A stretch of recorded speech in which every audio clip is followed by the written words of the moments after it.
En nombre de Pauta y de la Cámara Chilena de la Construcción, les doy una cordial bienvenida a una nueva edición del ciclo de encuentros Construyendo País,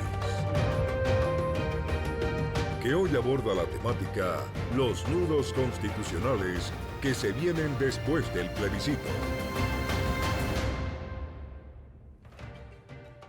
Hola, muy buenos días, ¿cómo están ustedes? Les damos la más cordial bienvenida a un nuevo encuentro del ciclo de conversaciones Construyendo País, organizado por la Cámara Chilena de la Construcción y Pauta, un espacio donde buscamos el intercambio de puntos de vista en aquellos temas relevantes y también contingentes. Soy Paz Montenegro y hoy junto a Gerardo Gómez los acompañaremos por la siguiente hora y media en esta conversación donde abordaremos el tema los nudos constitucionales que se vienen después del plebiscito.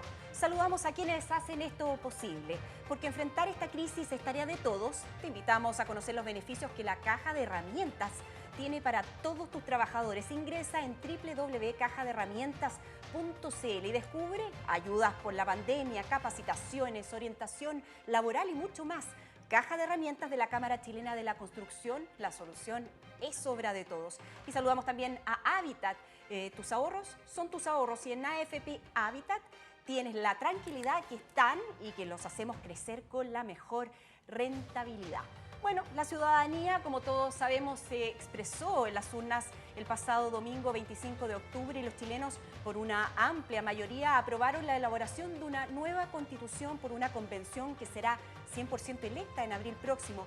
Un mandato que entra en tierra derecha con una serie de hitos por cumplirse, pero también con un debate fundamental que apunta a los contenidos que debiese incluir o no la nueva Carta Fundamental.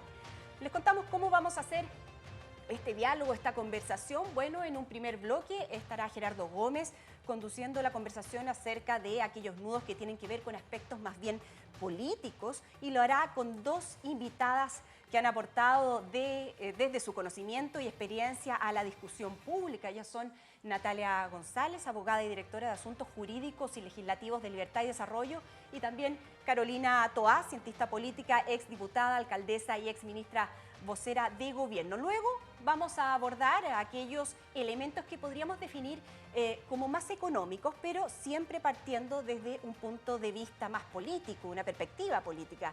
Y en ese segundo bloque nos acompañarán dos reconocidos abogados, columnistas y exministros. Jorge Burgos y Gerardo Varela estarán entonces con nosotros. Antes de comenzar, me gustaría invitarlos a todos ustedes a escuchar las palabras de bienvenida del presidente de la Cámara Chilena de la Construcción, Antonio Errázuriz. Muy buenos días. Bienvenidos al encuentro Construyendo País, actividad que desde hace casi 2 años realizamos junto a Pauta y que se ha convertido en un espacio de reflexión en torno a los temas relevantes y contingentes para el futuro de Chile, desde la mirada de distintos actores y disciplinas que enriquecen el debate y contribuyen a plantearnos distintos puntos de vista sobre los temas que nos importan de la realidad nacional. Agradezco a todos quienes hoy nos acompañan y que serán parte de esta interesante conversación. El tema que nos reúne hoy es el que nos convocó a todos como chilenos durante el fin de semana en un proceso ejemplar e histórico que nos llevará a definir las bases de nuestra convivencia durante las próximas décadas. Habiendo avanzado en esa primera etapa, es el momento de proyectar hacia dónde se conducirá la redacción de nuestra Carta Magna. Para eso estamos hoy en el encuentro que se titula Los nudos constitucionales que se vienen después del plebiscito, en el cual conversaremos respecto a los contenidos políticos de la Constitución. Sabemos que el camino que nos queda por recorrer aún es largo. Sin embargo, lo fundamental es que se desarrolle sobre todo pensando en el bien común. Tenemos la convicción de que los cambios a la Constitución deben ser producto de un diálogo amplio, franco y con altura de mira, que lleve a construir acuerdos que la mayoría de los chilenos se sienten reflejados. Como gremio, participaremos activamente en el proceso, promoviendo principios que creemos fundamentales para el desarrollo económico y social. Nos comprometemos a colaborar para que así sea y nos sumamos a todos quienes ya están trabajando para que el proceso que se inicia se lleve a cabo en un marco de paz social, libertad y tolerancia. Solo así estaremos a la altura del desafío que nos hemos impuesto como sociedad. Muchas gracias y que tengan buena jornada. Agradecemos entonces las palabras del presidente de la Cámara Chilena de la Construcción, Antonio Errázuriz, y ahora vamos de inmediato a lo que nos convoca. Saludamos a Gerardo Gómez, que está en otro estudio aquí en Pauta, en la comuna de Providencia. ¿Cómo está, Gerardo? Hola, ¿cómo estás, Paz? Buenos días. ¿Listos para hablar sobre estos nudos constitucionales tras el plebiscito? Vamos a centrarnos primero en lo más político, podemos decir, ¿no? Sí. En esos nudos. Y es para eso que hemos convocado a dos importantes personalidades de la política y de la actualidad, vinculados también al mundo académico, ¿por qué no decirlo? Es por eso que saludamos de inmediato a Natalia González, abogada, directora de Asuntos Jurídicos del Legislativo de Libertad y Desarrollo, que está con nosotros. Hola, ¿cómo estás, Natalia? Hola, muchas gracias. Gracias por esta invitación. Encantado. Y, por supuesto, saludamos a quien no está aquí en el estudio, pero sí está con nosotros, esta vía remota, Carolina Toá, usted bien la conoce, cientista política, exministra del gobierno de Michelle Bachelet, expresidenta del PPD, también alcaldesa de Santiago. Carolina, ¿cómo está? Muy buen día.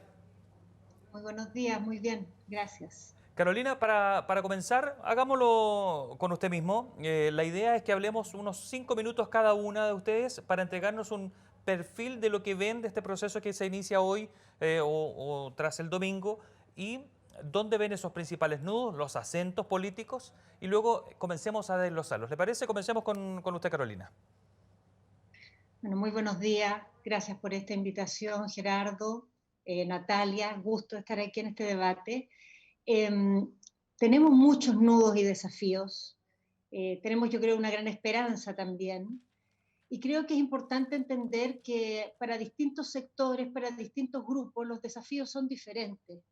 Y a mí me gustaría hablar esta mañana pensando en quienes nos convocan, que es una instancia de la sociedad que es gravitante, que ha sido muy influyente, como en la Cámara de la Construcción, y tratar de mirar desde ahí cómo afrontar este proceso y los mayores retos que tenemos como sociedad. Diría que un primer punto fundamental es darnos cuenta que gran parte de nuestra crisis tiene que ver con que la sociedad chilena no se siente reconocida en las instancias que toman decisiones que le afectan.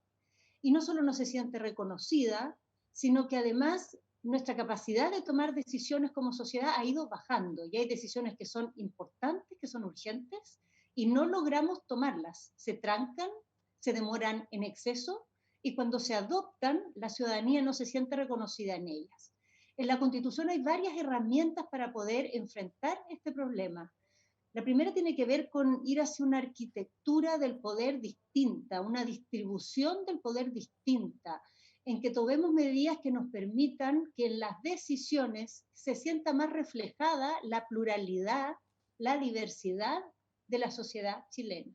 Buscar que ello pase desde el punto de vista de que tengamos una forma de conformar nuestros cuerpos de decisión política de un modo que dé más oportunidades a personas que tradicionalmente han estado excluidas.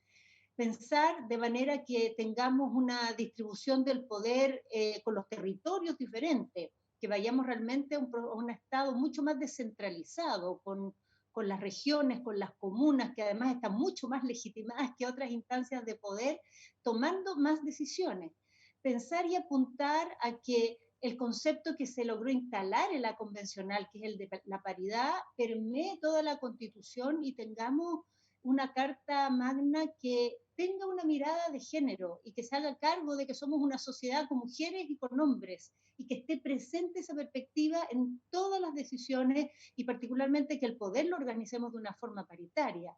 Pensar que el mundo indígena, los pueblos indígenas que han estado históricamente invisibilizados en nuestra sociedad, que han sido además afectados por decisiones que se han tomado, que han representado un arrinconamiento, un desconocimiento de su cultura, de sus tradiciones, de sus derechos ancestrales.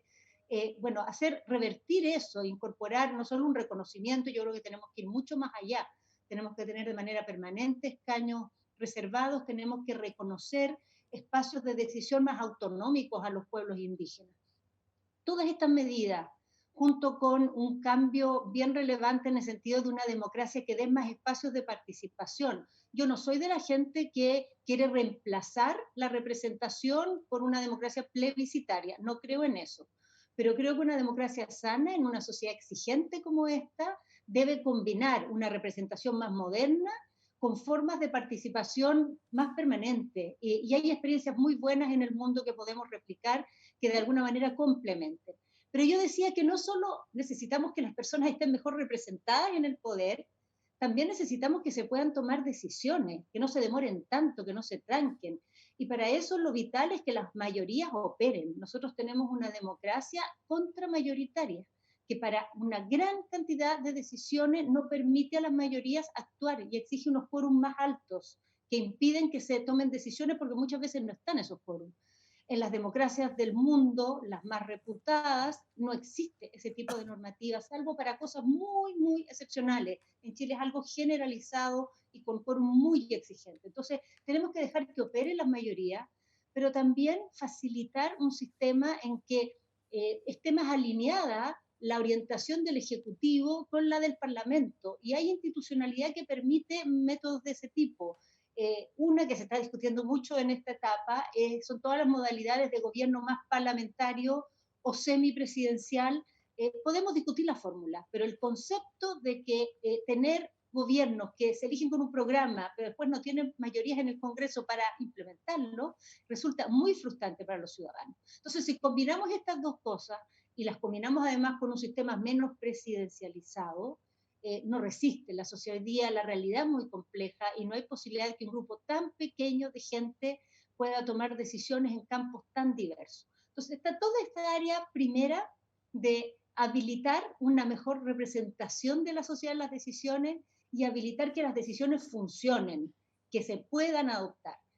Pero hay una segunda área que es tan importante como esta y quizás donde está centrada hoy día la sensibilidad mayor de la ciudadanía, y es que logremos establecer un marco de derechos que estén realmente asegurados a todas las personas, que estén asegurados en términos de calidad, que estén asegurados en términos de seguridad, de que va a responderte el sistema cuando lo necesite, y que también estén asegurados en términos de una equidad, que nos alejemos de estas diferencias tan grandes que hay en el tipo de educación que tienen las personas, en el tipo de salud que tienen las personas, en las posibilidades de entorno urbano que tienen las personas, claramente en el acceso a una pensión digna que tienen las personas, o en el ámbito de la vivienda, de tener una vivienda adecuada, una vivienda que te permita vivir dignamente, decentemente, con acceso a los servicios, con acceso a las oportunidades que las ciudades o los pueblos nos ofrecen. Cerrando, Carolina, por favor. Para hacer eso,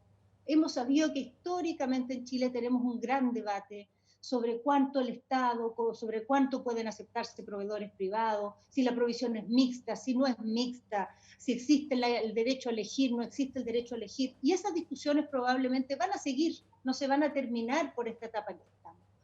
Pienso yo que lo que debiéramos asegurar es que independiente de que haya parte del sector político que quiere un sistema de provisión más privada y otro que defiende más la provisión del Estado, lo que debemos asegurar en la Constitución es que el Estado se haga responsable de que esa calidad, esa equidad y esa seguridad estén garantizadas, independiente de cómo resolvamos la provisión, independiente de cómo sea el sistema de elección, esa seguridad nos hagamos cargo de darla. Y el único que la puede dar y a quien se la podemos cobrar es al Estado. De tal manera que esté por encima de cualquier consideración, de cualquier debate, diferencia que tengamos respecto a cómo organizar los sistemas de educación o de salud, esté por encima el derecho a acceder a una educación de calidad en condiciones igualitarias para toda la población. Estoy hablando de educación, lo mismo vale para salud, y en cada derecho hay que formularlo de acuerdo a la naturaleza de esos distintos derechos, que es diferente en cada caso. Muy bien. Si lográramos avanzar en estos dos campos, estaríamos realmente muy adelante y mucho mejor de lo que estamos. Muy bien, muchas gracias. Con eso nos queda un perfil ya de los hitos que considera Carolina Toá deben estar presentes. Ahora se lo preguntamos lo mismo a Natalia González. ¿Qué cosas, qué nudos o qué áreas hay que poner, crees tú, Natalia, la vista ahora en este proceso tan largo que se inicia para el cambio de la nueva Constitución? Sí, bueno, muchas gracias. La verdad es que voy a partir agradeciéndole a la Radio Pauta, a la Cámara Chilena de la Construcción y a Carolina por tener este espacio para conversar, para discutir, para debatir respetuosamente sobre nuestros planteamientos respecto de esta pregunta que se nos hace hoy día, ¿no es cierto? ¿Cuáles son los nudos políticos en este primer panel que vemos a nivel del debate constitucional? Yo voy a partir con algunas coincidencias con Carolina. A mí me parece que uno de los grandes nudos que hoy día existen en nuestra política tiene que ver con la relación entre el Poder Ejecutivo y el Congreso. Hoy día los incentivos no están bien puestos para que haya una relación de colaboración entre el Parlamento y entre el Poder Ejecutivo. Y la verdad es que esa relación de colaboración tiene que darse cuando el presidente tiene mayorías en el Congreso como cuando no las tiene. ¿Por qué lo digo? Porque cuando un presidente tiene mayorías en el Congreso, suele ocurrir también, y que a mí me parece que no le hace bien a la democracia, que esos presidentes presentan propuestas de ley al Congreso y como tiene la mayoría en el Congreso, suelen salir como un buzón, ¿no es cierto? El Congreso participa poco en la discusión, es poco considerado por el Ejecutivo en la discusión porque se da por sentado que esa mayoría política va a aprobar las propuestas del Ejecutivo. Y a mí eso no me parece sano. Me parece que el Congreso es un colegislador y tiene que tener un músculo suficiente a nivel de asesorías, a nivel de oficinas en el Parlamento, que le permitan hacer un contrapeso efectivo al Ejecutivo en la discusión de diversas materias. No solamente en la discusión presupuestaria, sino que también en la discusión de materias que requieren un alto conocimiento y especificidad técnica. Me parece que ese grado de colaboración, por supuesto, se acentúa cuando el presidente no tiene mayorías en el Congreso, porque ¿qué es lo que ocurre ahí? La población elige a un líder que ofrece un programa de gobierno específico que ha determinado ciertas prioridades, la ciudadanía pone sus esperanzas en ese programa de gobierno y luego esa agenda política, como bien decía Carolina, se tranca en el Congreso Nacional y nos vemos la dificultad entonces de cumplirle a la ciudadanía con lo que ella ha legítimamente electo, ¿no es cierto? Y obviamente ahí tenemos, y la Constitución lo permitiría, establecer mecanismos de mayor colaboración que podemos profundizar después en el debate entre el presidente y entre el Congreso Nacional. Me parece importante también un punto que destacaba Carolina respecto de la participación. Hoy día hay espacios de participación en el debate en el Parlamento, hay espacios de participación a nivel de la sociedad civil respecto a las decisiones que va a tomar el Ejecutivo. Nuestro país ha ido avanzando hacia amplificar esos espacios de participación, no solamente por la vía de las audiencias públicas, las que además se han regulado de manera transparente en nuestra legislación, sino también por la vía de ir creando consejos de la sociedad civil que van participando en las decisiones que toman los gobiernos, informándose, opinando y pudiendo ser parte del debate de las políticas públicas. Pero por supuesto que podemos avanzar un paso más. Y ahí también hay herramientas en la Constitución que pueden permitir esa mayor participación, pero obviamente con criterios de realidad, con criterios donde no le demos sobre demasiadas expectativas a las personas respecto de la participación que van a tener, que yo creo que este tema de las expectativas es un tema que tenemos que ir regulando y bajando en general en la discusión constitucional. Respecto de los derechos sociales que mencionaba Carolina, yo concuerdo que, por cierto, digamos, la Constitución hoy día actualmente ya consagra y contempla una serie de derechos sociales. Podemos discutir si es necesario incorporar algunos otros derechos sociales, pero donde tengo un matiz, porque sin perjuicio que tenemos que profundizar, es con qué grado de especificidad, con qué grado de alcance la Constitución debiera contemplar estos derechos sociales y con qué grado de exigibilidad. ¿Y por qué lo digo? No es para evadir la discusión, lo digo justamente porque aquí hay otro nudo político que a mí me parece muy relevante. Yo creo en la democracia y creo en la alternancia en el poder y creo en los distintos proyectos políticos. Por lo tanto, lo que a mí me parece que lo que la Constitución debiera consagrar a nivel de derechos sociales es más bien las garantías, los principios que están detrás, cómo se van a prestar, pero con mucha deferencia a las democracias futuras, a los gobiernos, a los legisladores que van a ser electos por las personas, por la población chilena, para determinar cómo se otorgan esos derechos sociales, cuáles son las limitantes. Si aquí hay de nuevo criterios de realidad que tenemos que considerar, por ejemplo, los recursos fiscales. La situación fiscal en la que hoy día se encuentra el Estado es muy distinta, solo para poner un ejemplo, ¿no es cierto?, a la que teníamos hace un año atrás. Hoy día vamos a terminar probablemente con un fisco con un nivel de deuda pública bastante mayor que el que tenemos hoy día. Se prevé, ¿no es cierto?, que en un par de años más esa deuda pública va a superar el 40% en términos de deuda bruta. Y entonces, a mí me parece muy legítimo que los gobiernos tengan la capacidad de priorizar, tengan la capacidad de, en base a esas prioridades, destinar esos recursos y que no tranquemos en la Constitución los procesos políticos legítimos que tienen que venir hacia adelante. Y en materia de exigibilidad, creo que también tenemos que ser cuidadosos de no generar a nivel de nuestros poderes del Estado mayor tensión que la que hoy día ya existe. ¿A qué me refiero con esto? A que si es que nosotros establecemos eventualmente acciones constitucionales para proteger derechos que son prestacionales y no libertades, hoy día la Constitución establece un recurso de protección para proteger nuestras libertades.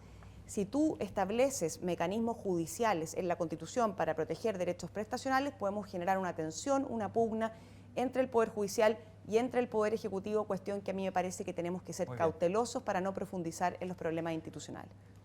Recuerden que estamos en Construyendo País, los nudos constitucionales que vienen después del plebiscito junto a Natalia González de Libertad y Desarrollo y la ex ministra de Gobiernos de la Concertación, Carolina Toa. Para analizar esto, Carolina, para comenzar, hay algo que se ha repetido, notaba entre ambas, y que hablaba de expectativas. ¿De qué manera, qué rol tienen la clase política, cree usted, para regular esas expectativas? Porque tenemos inexperiencia absoluta, como chilenos me refiero, de tener un cambio en la Constitución. Y eso ha provocado, entonces, o puede provocar el riesgo, que todos quieran que se cumplan muchos anhelos en esta Carta Fundamental, que al final termina siendo un marco, ¿no?, un parámetro, una jaula en la que se desarrollan las leyes y la relación entre los chilenos. Me gusta más un marco que una jaula. Sí. No es muy entusiasmante la idea de una jaula. Yo creo que nosotros, para hablar de las expectativas, tenemos que poner en la balanza que estamos en una crisis.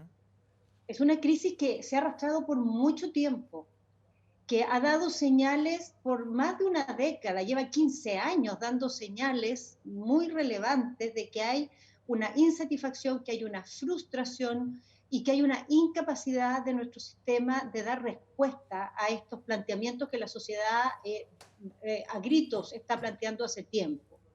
Entonces, cada vez que se pone el acento en no generar tantas expectativas, yo estoy de acuerdo, creo que a la gente no se le puede plantear como que fuera tan fácil resolver los problemas o que todo se vaya a arreglar con la Constitución, pero creo que más importante que eso es que el mundo que tiene poder para hacer cambios se ponga a la altura de que se necesitan cambios. O sea, creo que el esfuerzo que se requiere aquí principal es que quienes tienen poder de decisión, quienes tenemos algún poder de decisión, entendamos que el país necesita entrar en una etapa distinta. Chile ha sido históricamente, es una historia además de toda nuestra región latinoamericana, una sociedad donde las decisiones han estado en muy poquitas manos, y ese pequeño grupo que toma decisiones los toma en la política, los toma en el ámbito económico, tiene influencia en los medios de comunicación, tiene influencia también en el mundo de la cultura, en el mundo de la academia.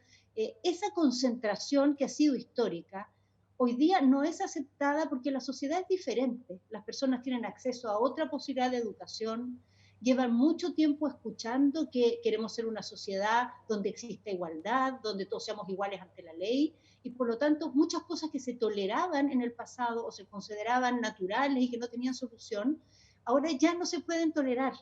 Entonces el esfuerzo mayor que hay que hacer, por cierto, ser muy sinceros con las personas, no crear falsas expectativas, pero creo que el esfuerzo mayor es que el mundo que tiene poder se abra a que tiene que cambiar, a que tiene que abrir la llegada de nuevos actores, a que tiene que buscar que el poder se diversifique, a que tiene que escuchar seriamente las demandas que vienen de la sociedad y hacer los cambios necesarios, no resistirse a los cambios. Bien. Parte de la tensión que estamos viviendo es que yo creo que aquí hubo una resistencia muy grande a escuchar y a buscar soluciones.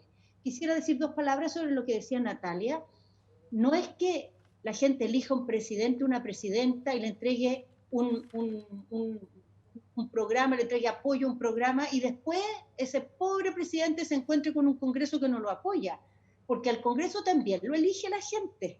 La gente también da un Congreso que tiene una orientación distinta. Entonces no es culpa de que la gente esté equivocada ni de un pobre presidente que el Congreso no lo apoya, sino de un sistema político que no estimula que se generen mayorías coherentes en ambos lados.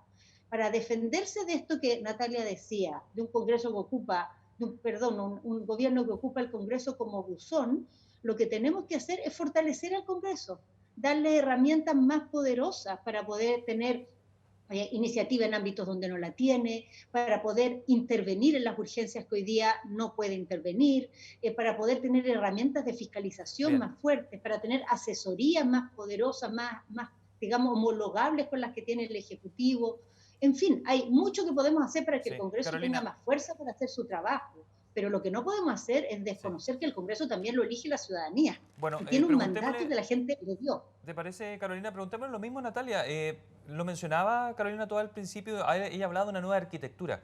¿Podría ser la base o el punto inicial de todo esto que debemos resolver es cambiar ese equilibrio de presidencialismo, cambiarlo a un parlamentarismo, esos contrapesos que tengan una nueva formulación quizás para que todo fluya más y no se queden trabados? Se produce un encaje a veces entre lo que plantea el gobierno y lo que plantea el Parlamento y allí se queda y duerme una ley, por ejemplo. Sí, ¿me permites eso sí un segundo para referirme a un par de puntos que mencionaba Carolina que me parecen bien relevantes? Fíjate que yo creo que en materia de expectativas, me parece a mí que los esfuerzos de la política, sin perjuicio de lo que decía Carolina, de abrir más voces, me parece que debieran estar puestos en realidad en intentar acordar y aprobar políticas públicas donde tengamos la relativa certeza de que están orientadas a los objetivos que dicen buscar. Yo creo que de un tiempo a esta parte, lo que nos ha ido pasando como sociedad y en la discusión en el Parlamento, tiene mucho que ver con que se evalúa bastante poco las políticas públicas que se aprueban. Entonces, son políticas públicas muy bien intencionadas, que tienen objetivos legítimos, pero que después no hacemos el encuadre de si esas políticas públicas realmente se orientaron a satisfacer esas demandas que estaban en el diseño. Y yo creo que en eso hemos fallado, y ha fallado la política en su totalidad. Entonces, a mí me parece que si realmente queremos satisfacer, por ejemplo, hoy día las esperanzas, los anhelos de una clase media que efectivamente es más sofisticada en cuanto a sus demandas, porque ha tenido acceso a mayores niveles de educación en buena hora, ¿no es cierto? Me parece que si queremos poner el acento ahí, tenemos que realmente ver en nuestro sistema político, y esto tiene que ver con la pregunta que tú me hacías, ¿no es cierto?, cómo introducimos mecanismos permanentes para que nosotros podamos ir evaluando las políticas públicas que se generan e ir corrigiendo los errores y los caminos que a ratos se tuercen, ¿no es cierto?, con objetivos legítimos. Respecto de tu pregunta, a mí me parece, cuando yo hablo de mecanismos de colaboración entre el Congreso y el Presidente de la República, yo creo que nosotros tenemos que ser cuidadosos en términos también de nuestra idiosincrasia política, de hacia qué sistema nos movemos en materia de presidencialismo, semipresidencialismo, parlamentarismo. A mí me parece que sí se pueden introducir en nuestro sistema presidencial elementos, estructuras, que le den quizás un tono más semipresidencialista al mandato. ¿Y a qué me refiero con esto? Por ejemplo, te voy a dar algunas ideas que podemos conversar. En muchos sistemas que se caracterizan por ser presidenciales, el Parlamento se rota durante el gobierno, durante un determinado gobierno. Hay elecciones, por ejemplo, de medio término de los parlamentarios, ¿ya? ¿Qué permite eso? Que cuando un gobierno tenga o no tenga mayorías, va a tener en algún momento un cambio en el Parlamento mientras está gobernando, y eso le puede permitir dar oxígeno a la agenda política, ya sea a la agenda del presidente o incluso, como bien decía Carolina, y en eso yo creo que no hay dobles lecturas en lo que dije al comienzo. Yo creo en las instituciones democráticas y por supuesto que el Congreso también es electo y por supuesto que también representa la voluntad de las personas. Y cuando es la misma mayoría del gobierno, a mí me parece que lo que tenemos que hacer es reforzar el Congreso para que no sea entendido como un buzón, porque ahí también hay una voz que está representada, ¿no es cierto?, que representa a la población, que no puede ser pasada por alto. Y cuando no lo es, cuando no es la mayoría que tiene el gobierno, me parece que por supuesto el Congreso tiene que tener una opinión ojalá muy bien fundamentada, y por eso hay que apoyar a las asesorías en el Parlamento. Por ejemplo, elecciones de medio término. ¿Por qué no también dar la posibilidad, ¿no es cierto?, a ese Congreso? Yo ahí no sé cuál es el detalle que mencionaba Carolina. Yo en materia de iniciativas legales, me parece a mí que esa es una institucionalidad, la iniciativa exclusiva del presidente, que ha funcionado bastante bien y desde mi perspectiva ha sido una de las bases del progreso de nuestro país, de la seriedad de nuestra institucionalidad. Pero sí pienso que el Congreso puede tener un decir en materia de las urgencias legislativas, y esto para los dos lados, porque cuando el Ejecutivo pone urgencias y el Congreso no la respeta, me parece que eso también debiera tener una consecuencia en el debate político. Y por último, ¿por qué no establecer algunos mecanismos, ¿no es cierto?, que existen en los sistemas presidenciales, no exclusivamente parlamentarios, para que el Congreso pueda tener una opinión, tener un decir, tener un voto de confianza, a lo mejor respecto no del presidente, pero sí de quien lidera el gabinete? Carolina Toá, usted fue ministra secretaria general de Gobierno, le tocó ver ahí de primera mano cómo se daba la situación, aunque presidencia es el que se relaciona más directamente con el Parlamento, ¿no? Pero, ¿qué le parecen estos gatillos que propone Natalia como una posibilidad? Está claro, ustedes proponen ideas que se tomarán o no se tomarán, y la posibilidad de cambiar un sistema unicameral. Por ejemplo, nos mencionaba Teodoro Rivera en una conversación al comienzo de semana, decía como otras experiencias que se han vivido en la región. ¿Por dónde podría ir esto para facilitarlo? Porque al final de cuentas necesitamos que el diálogo sea más fluido, que no se entrabe tanto, pero que se respeten las mayorías, como usted resaltaba. A ver, yo creo que nosotros tenemos que ir hacia un sistema que al mismo tiempo, porque estas cosas están todas relacionadas, no es posible separarlas. Y esa es la conversación que es muy importante tener en la Convención Constituyente, como ir a una arquitectura del poder que integralmente vaya en una dirección distinta de lo que tenemos hoy. Y yo creo que lo importante es entender el problema que tenemos hoy. Hoy tenemos una combinación de un hiperpresidencialismo, un parlamento que tiene facultades muy débiles, un sistema de orden del poder territorial que es de los más centralizados del mundo. Nosotros somos de los países más descentralizados de la OECD, pero además de los países más centralizados de Latinoamérica.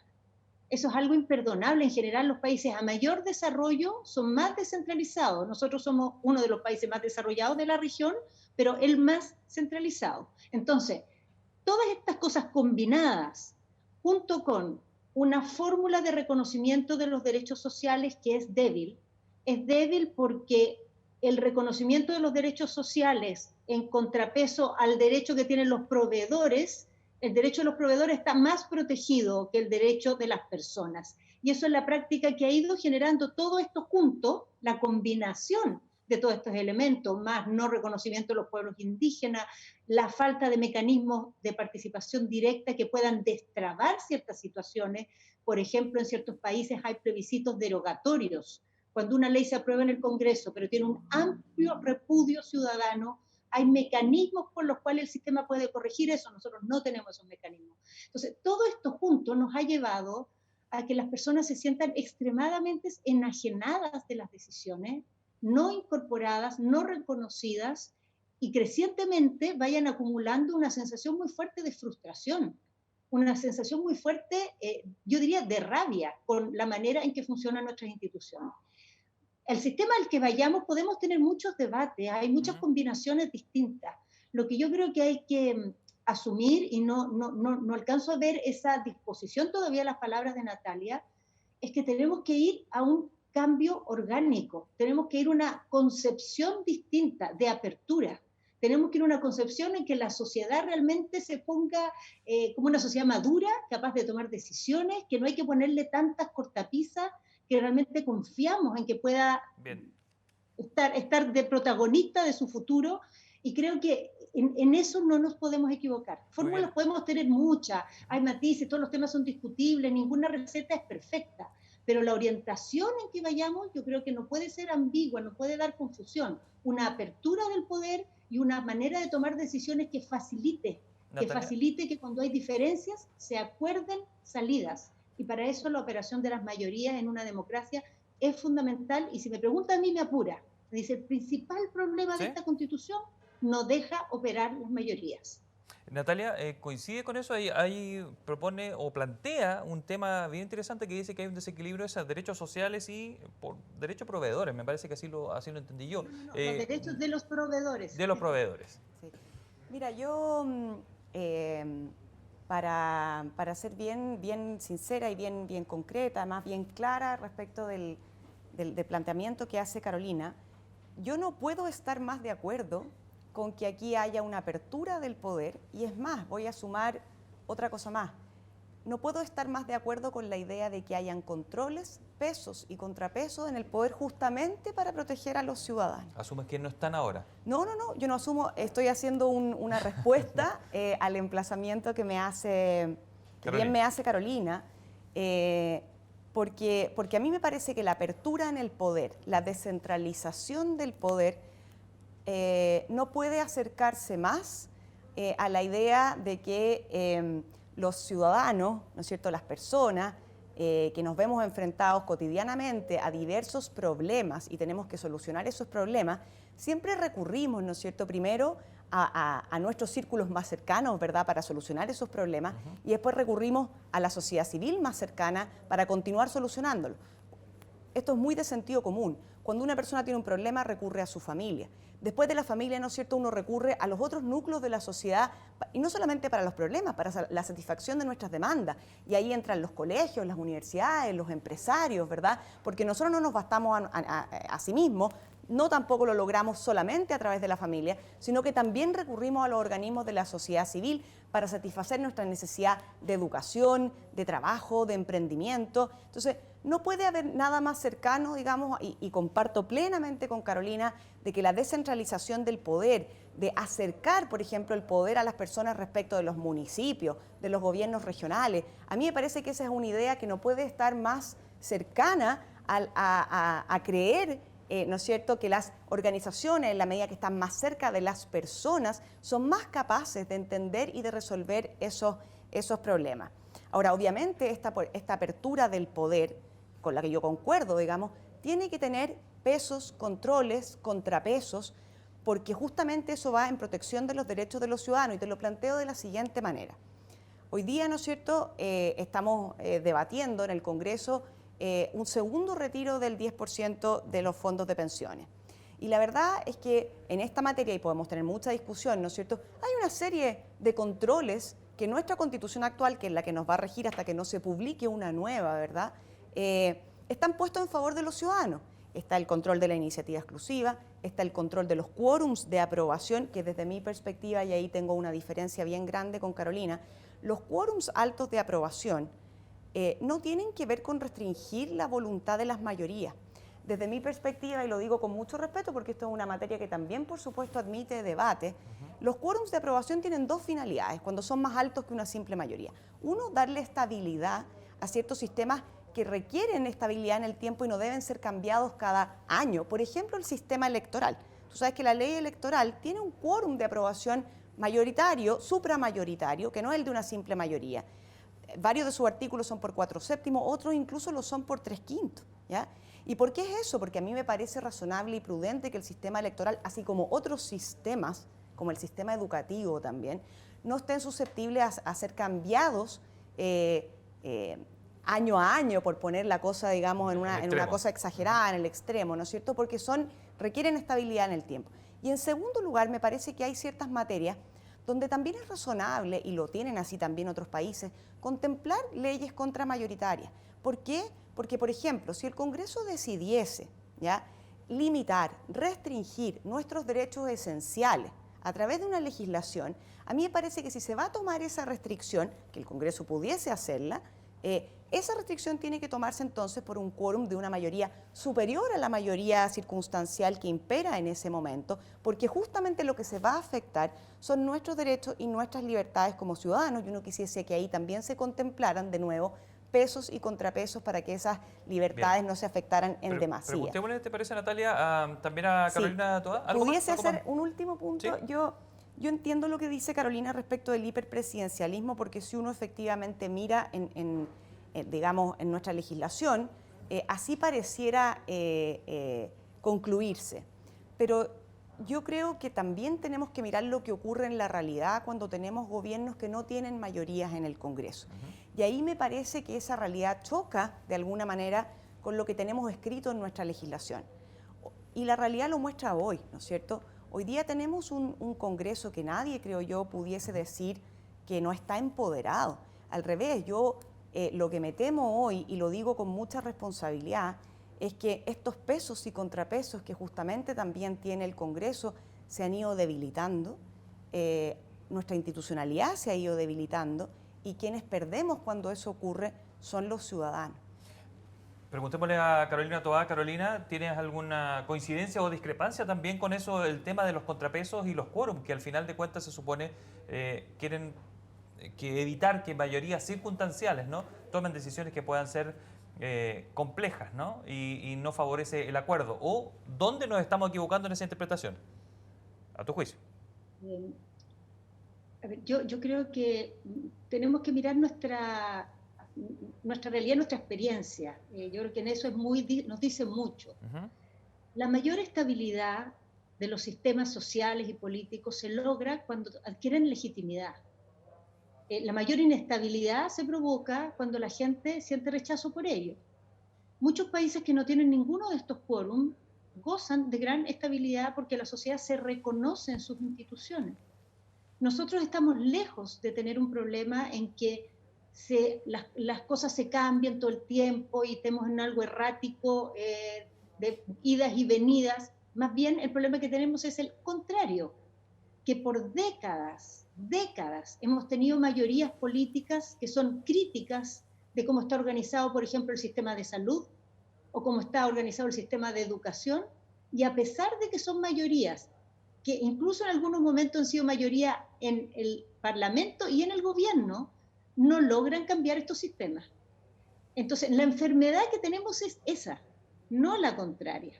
La enfermedad contraria de que esto se empiece a cambiar apenas hay una mayoría incidental, en la medida que el sistema adquiere legitimidad, eso se evita. Pero además hay maneras de salvaguardar eso. Muchas constituciones tienen, y yo creo que nosotros debiéramos ir para allá, que el sistema, la constitución propiamente tal, para cambiarla, tú no la cambias con una mayoría simple de un día para otro. Efectivamente, la constitución se hace en un gran proceso, aquí va a ser una convención constituyente, yo no quisiera que apenas hay una mayoría que piensa diferente, llegue y la cambia y echa al suelo todo el trabajo que se hizo, esta convención, este plebiscito, en fin. Pero hay maneras de hacerlo sin imponer contramayorías. Y la forma, por ejemplo, es que se consolide una mayoría por 2 legislaturas sucesivas. Entonces ahí se cambia la Constitución. O bien que se pueda hacer de una sola vez con una mayoría un poco superior. Pero eso respecto a la Constitución. Nosotros tenemos un sistema en que mucho más allá de la Constitución, en todo el rango de las leyes orgánicas constitucionales se exigen mayorías especiales. Y tenemos a eso sumado el mecanismo que existe de control previo en el Tribunal Constitucional, que en el fondo juega un rol inhibitorio, las dos cosas combinadas para que la mayoría opere. Entonces yo invito a que discutamos los problemas que tenemos, no los problemas que no tenemos. El problema que tenemos es mayorías de largo tiempo que quieren cambiar cosas y el sistema no les permite. Bien, y Carolina. esto es lo que debemos resolver. Y sobre la segunda cosa era, había un segundo tema que planteó Natalia, del presidencialismo, sí. Del presidencialismo. A ver, yo creo que nuestro sistema puede permitir, cuando hay una mayoría distinta al Ejecutivo, que el Parlamento le tranque el juego al Ejecutivo. Pero lo que no facilita es que haya un intercambio para agilizar que se tomen decisiones. Y yo insisto en esto, que hay que ir a una distribución del poder muy distinta, pero a la vez un mecanismo que facilite que se resuelva, que se tomen decisiones. Y nosotros hoy día no tenemos ninguna de las dos. Tenemos el poder muy concentrado y a la vez trancada la posibilidad de resolver las controversias. Y los sistemas democráticos tienen muchos mecanismos para resolver controversias, con contrapesos distintos entre ejecutivo y legislativo, con participación ciudadana a través, por ejemplo, esto de los plebiscitos derogatorios, con la posibilidad de que pueda caer el ejecutivo, pueda caer el parlamento. Nosotros no tenemos ninguna válvula de escape, necesitamos tener alguna. Me gustaría plantearles, ya cerrando esta discusión y opiniones, quizás una conclusión más conceptual, quizás de lo que ustedes anhelan de este proceso que se viene. Ya han dicho en qué les gustaría que estuvieran los acentos o dónde creen que podrían estar estos nudos, ¿no? Natalia, ¿dónde pondrías la mirada en ese análisis, en esa revisión de lo que se viene? En 30 segundos, por favor, y lo propio va a hacer Carolina posteriormente. Sí, yo la mirada la pondría en un proceso ordenado, reglado, un proceso que desde mi perspectiva tiene reglas que fueron bien diseñadas, tiene incentivos bien puestos.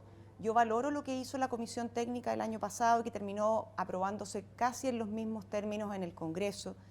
Me parece que la ciudadanía debe orientarse en esa dirección, a que ojalá, porque estamos embarcados en un proceso de una envergadura sin precedentes probablemente en nuestra vuelta a la democracia, todos tenemos una responsabilidad muy grande y me parece que aquí tiene que haber disposición a escucharse, disposición a ser persuadidos y a persuadir.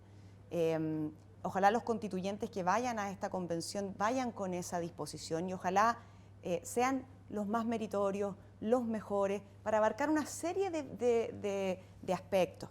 Me parece a mí, fíjate, que uno de los elementos más esenciales, y por eso ha sido un honor también compartir con Carolina en este panel, que tiene que tocar la Convención Constituyente es justamente la relación Congreso-Ejecutivo.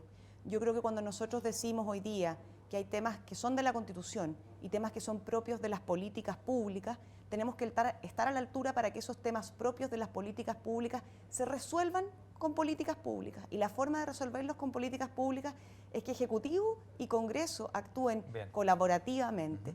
Si eso no ocurre, los problemas de política pública van a seguir estando pendientes, van a seguir quedando en el cajón y la ciudadanía con mayor frustración.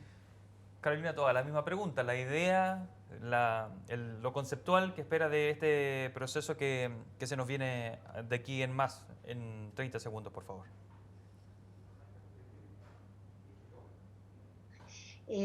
A ver, primero yo creo que la Constitución del 80 efectivamente es una Constitución que tiene una gran coherencia.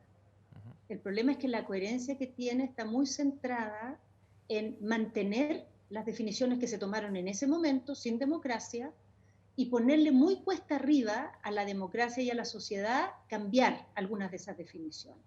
Creo que esa coherencia le ha terminado jugando en contra, porque es una constitución que se ha defendido de la sociedad, que no le ha permitido a la democracia fluir.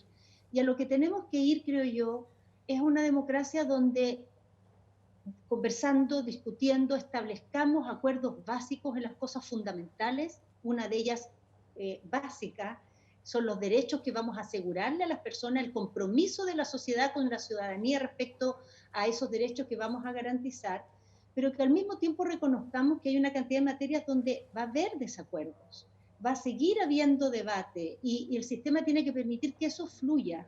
En la medida que tú lo permites y no lo impides, vas logrando esa legitimidad y vas evitando esa tensión que estamos viviendo en el último tiempo. Creo que es una receta mala, evitar la discusión y evitar los cambios para lograr estabilidad. Al final lo único que logra es llevar la atención al punto en que estamos. Nuestro nuevo sistema ojalá tenga acuerdos muy sustantivos, pero deje jugar también los desacuerdos y acepte que existen y reconozca esa pluralidad que la sociedad chilena tiene. Carolina, permítame un bonus track, voy a abusar de esta conclusión, la voy a romper, pero nos decía, a comienzo de semana hablábamos con Carlos Peña y él dijo, todo bien lo que se ha hecho, pero con los partidos, más allá del descrédito, más allá de la credibilidad del 2% y de la duda que existe en la sociedad, dijo, esto hay que hacerlo a través de los partidos políticos y no de las organizaciones sociales. Carolina, ¿coincide con esa idea? ¿Por qué decía él? Porque la organización social en general responde a un interés particular y no responde a un interés general que es el trabajo que tiene un partido político. A ver, yo creo en una democracia con partidos fuertes. Creo que es fundamental que parte de las decisiones que tomemos vayan en la dirección de tener mejores partidos. Creo que el tema de la democracia interna es algo fundamental a resolver, el tema del clientelismo es algo fundamental a resolver, pero me temo que aquí voy a discrepar con Carlos Peña en el sentido que para construir ese puente y llegar a tener ese sistema legitimado, tenemos que permitir que los actores de la sociedad sean parte de esa deliberación de manera muy protagónica. Creo que si no construimos ese puente y descansamos lo que los partidos actuales que tenemos puedan hacer, vamos a perder mucho aporte que la sociedad puede hacer. Los partidos actuales están en un nivel de descrédito que no tiene parangón en el mundo. ¿Cómo hemos llegado a este punto? Es algo de lo que hay que reflexionar. Pero una cosa fundamental es asumirla al iniciar este proceso y decir, si queremos avanzar hacia una legitimación, hacia una política que la sociedad vea como legítima y se refleje en ella, tenemos que atrevernos a que en el intertanto incorporar a otros actores. Si no, me temo, no lo vamos a lograr. Usted lo ha escuchado. Carolina Toá, cientista política, ex ministra de Gobierno de Michelle Bachelet y ex presidenta del PPD, ex alcaldesa de Santiago, siempre muy activa en la política actual. Muchas gracias, Carolina, por entregarnos estas conclusiones, estos conceptos que son muy valiosos para quienes están escuchando este Construyendo País y viéndonos, por supuesto, a través de nuestras diversas plataformas. Muy amable. Gracias. Y Natalia, ¿algo más que decir con respecto a eso? ¿Alguna conclusión? Tengo que darle el bonus track también, lo de Carlos Peña, que hablaba que los partidos eran los importantes, que las organizaciones sociales eran muy relevantes, pero que había que conducirlo a través de partidos, decía, porque si no esto sería un desorden. Yo concuerdo con Carlos Peña. Yo creo que la base de la democracia representativa son los partidos políticos que nos representan en nuestra idea y por quienes votamos para que justamente hagan esa representación en las instancias democráticas. Bien. Yo no le resto peso a la sociedad civil ni a los independientes. Me parece que tienen un rol muy importante que cumplir, pero creo que la base de nuestra representación democrática son los partidos y ahí tenemos varios desafíos que hay que abordar. Usted lo ha escuchado, Natalia González, abogada, directora de Asuntos Jurídicos y Legislativo de Libertad de Desarrollo, también ha participado con nosotros en los nudos constitucionales tras el plebiscito. Muchas gracias, Natalia. Muchas gracias a usted y gracias, Carolina. Bueno, seguimos con Construyendo País, los nudos constitucionales que se vienen después del plebiscito. Volvemos con Paz Montenegro para abordar otra área. Estábamos en lo más político, luego vamos a lo más económico. Allí tiene dos interesantes invitados que van a participar también, Jorge Burgos, Gerardo Varela, que van a entregarnos sus opiniones sobre lo que está ocurriendo Paz. Bueno, te han quedado allí algunos temas pendientes que quizás vas a poder abordar del lado más económico, ¿no? Pendiente, mucha tela por cortar y vamos a hablar aspectos económicos con nuestros invitados, a quienes vamos a presentar oficialmente ya en unos segundos más, pero siempre de perspectiva también de lo político. Son aspectos políticos que van a tener o pueden tener un efecto en lo económico. Y ahí tenemos muchos temas sin duda que tocar y vamos a estar en esa conversación, en ese diálogo, en ese intercambio de ideas con nuestros invitados. Muy interesante la conversación con Carolina Toá y con Natalia González y ahora vamos a esta segunda parte, a esta segunda patita entonces de este ciclo de conversaciones Construyendo País, organizado por supuesto por la Cámara Chilena de la Construcción y por Pauta. Y antes de continuar es momento para un buen consejo, porque enfrentar esta crisis es tarea de todos. Te invitamos a conocer los beneficios que la Caja de Herramientas tiene para todos tus trabajadores. Ingresa en www.cajadeherramientas.cl y descubre ayudas para la pandemia, capacitaciones, orientación laboral y mucho más. Caja de Herramientas de la Cámara Chilena de la Construcción, la solución es obra de todos. Y también saludamos a Habitat. Tus ahorros son tus ahorros y en AFP Habitat tienes la tranquilidad que están y que los hacemos crecer con la mejor rentabilidad. Y saludamos de inmediato, entonces ya entramos en materia a nuestros invitados. Tenemos a Jorge Burgos, abogado y exministro del Interior del segundo gobierno de Michelle Bachelet. ¿Cómo está, Jorge? Lo tenemos por teléfono porque está fuera de Santiago, en el norte del país. ¿Cómo está, Jorge? Sí, ya vamos a estar con él, Ahí estamos haciendo la conexión. Y aquí en el estudio, en Providencia, en el estudio de Pauta, nos acompaña Gerardo Varela, abogado, exministro de Educación del gobierno de Sebastián Piñera. Gracias, Gerardo, por estar aquí. De nada, gracias a ti, Paz, encantado de acompañarlo. Bueno, En el esquema que tenemos pensado hay 5 minutos para cada uno para darnos su visión acerca de aquellos aspectos que mencionábamos hace solo unos minutos, aspectos económicos, pero que vienen de todas formas de la política, ¿no? ¿Qué elementos debiesen estar o entrar en esta discusión de este proceso constituyente que ya está lanzado? ¿Y qué cosas quizás debiéramos sacar, que están actualmente en nuestra Carta Fundamental y que es momento de realizar cambios ahí? Partamos contigo, Gerardo. Gracias, Paz. Antes que nada, agradezco que me hayan invitado. Yo partí trabajando hace 30 años en la Cámara de Construcción, así que la quiero mucho y la conozco mucho. Trabajé hasta el año 89 en la Cámara como abogado interno.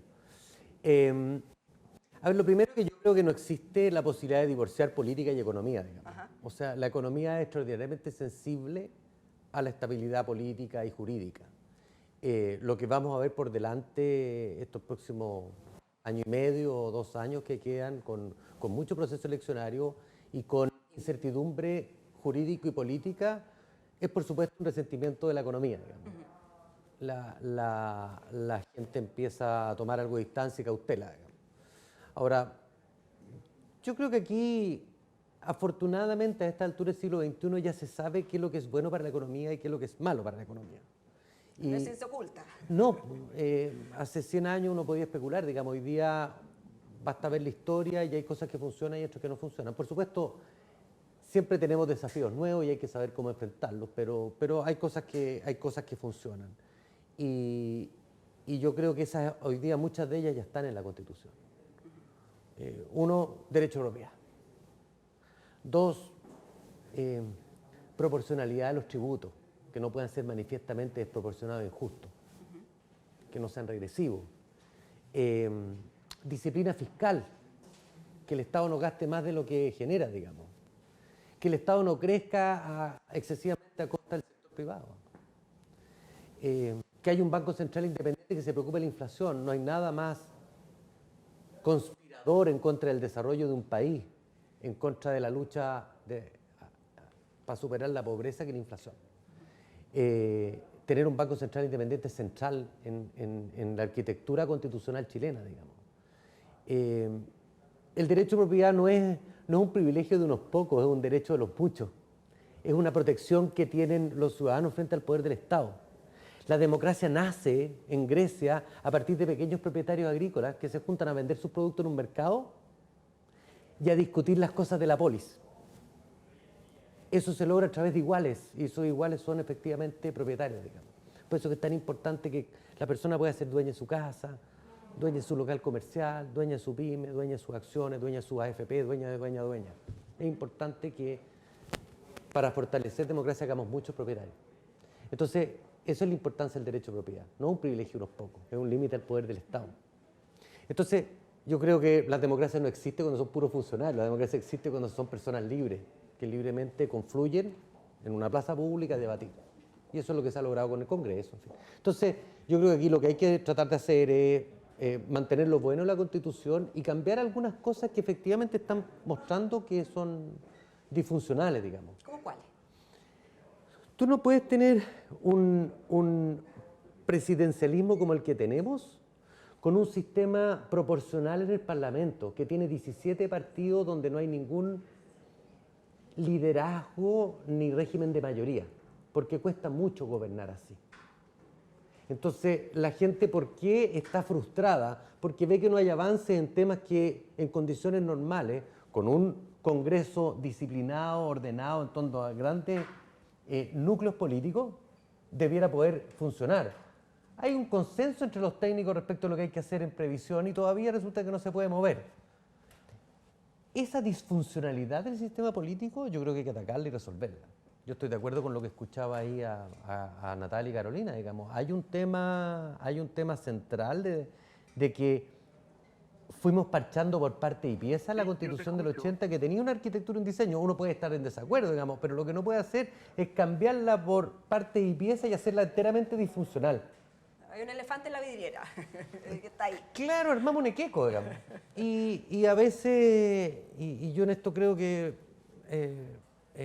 las grandes mayorías hablaron, ¿sabe qué más? Repensemos esto y hagamos todo armónico coherente y orgánico. Por eso me parece mal esta idea de que no deba votarse por 2/3 el total. Tú no puedes tener nuevamente un conjunto más o menos anárquico, parte y pieza, pero que no hablen entre ellas. Por eso que 2/3 cada parte y 2/3 el total. Porque lo que está buscando, yo creo, la gente y lo que necesita la economía, para volver a nuestro tema, es un sistema coherente, armónico y que sea eficaz, que funcione. Gerardo Varela, fueron sus 4 o 5 minutos introductorios y ahora sí podemos saludar a Jorge Burgos, que está conectado con nosotros a través del teléfono. ¿Cómo está, Jorge? Hola, Paz, muchas gracias. Disculpa. ¿Me escuchas? Sí, yo te escucho perfecto. ¿Tú me escuchas? Yo no lo escucho. No. Vamos a tener que reconectar. ¿Ahora sí, Jorge? Yo te escucho perfecto. Jorge me escucha perfecto, pero yo no lo escucho muy bien, entonces ahí estamos en problemas para todo lo que es la conversación, ¿no? Todas esas interrupciones intermedias que hay. ¿Ahora sí? Sí, yo problemas para escucharte no tengo. Perfecto, ahora sí se escucha perfecto. Jorge está fuera de Santiago, comunicados con nosotros en este encuentro país. Gerardo Varela acaba de tener sus 5 minutos introductorios para darnos cuenta entonces de cuáles son sus puntos, aquellos que debiese estar, aquello que hay que reformar, y me gustaría darte esa misma oportunidad a ti a partir de ahora. Te agradezco. Primero que nada, disculpas por las fallas tecnológicas. Aquí estoy en las mismas tierras originarias de Gerardo, entonces no sé por qué fracasar. Así supe, don Jorge. ¿Cómo está? ¿Cómo están nuestras tierras nortinas? Todo bien por acá, pero con mala conexión. Bueno, mira, yo primero quiero tener una coincidencia bien precisa con lo que le escuché a Gerardo. La economía es producto de las condiciones de confianza y certezas jurídicas y políticas. Eso es así. Y los países que no logran hacer conversar con esto viven momentos muy, muy difíciles. Cuando la política no es capaz de generar confianza, certezas jurídicas, las economías no funcionan, pero fundamentalmente por una razón de carácter político. Ahora, nosotros, yo creo que el domingo pasado hicimos una cosa bien notable desde el punto de vista democrático. Eran unas preguntas más bien de respuestas unívocas, ¿no es cierto? Tú aprobabas o rechazabas y decidías qué tipo de órgano querías que escribiera la Constitución. Pero las preguntas que vienen ahora son menos unívocas. ¿Qué tipo de convencionales vamos a elegir? ¿Cómo vamos a escribir esta página que se abrió? Se abrió con alta participación, que duda cabe. La gente quería una nueva Constitución. Yo creo que hay una coincidencia, todos queremos que sea una página exitosa, que tenga que ver con el trasfondo del desarrollo del país en los próximos, ojalá, 20, 30, 40 años.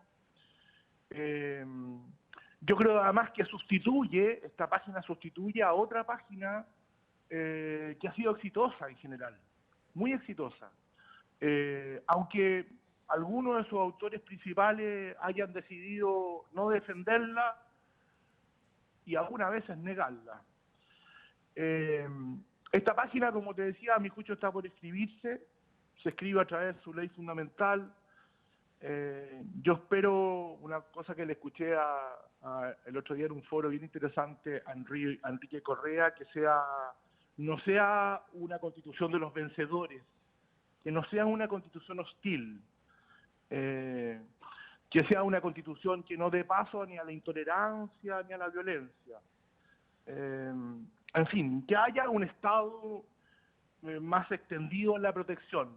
Yo creo que eso es inevitable y puede ser bueno si lo hacemos bien. Y creo que respecto de cuestiones que tocó Gerardo, sobre elementos económicos muy relacionados con lo político, Gerardo dijo una cosa, él cree que la complejidad está, ¿no es cierto?, este último tiempo, en la existencia de un régimen presidencial que no tiene un correlato de mayoría en el Parlamento. Bueno, eso ha pasado muchas veces en Chile, y sin embargo muchas veces se ha podido hacer buena gestión con eso. En los últimos tiempos ha sido más difícil.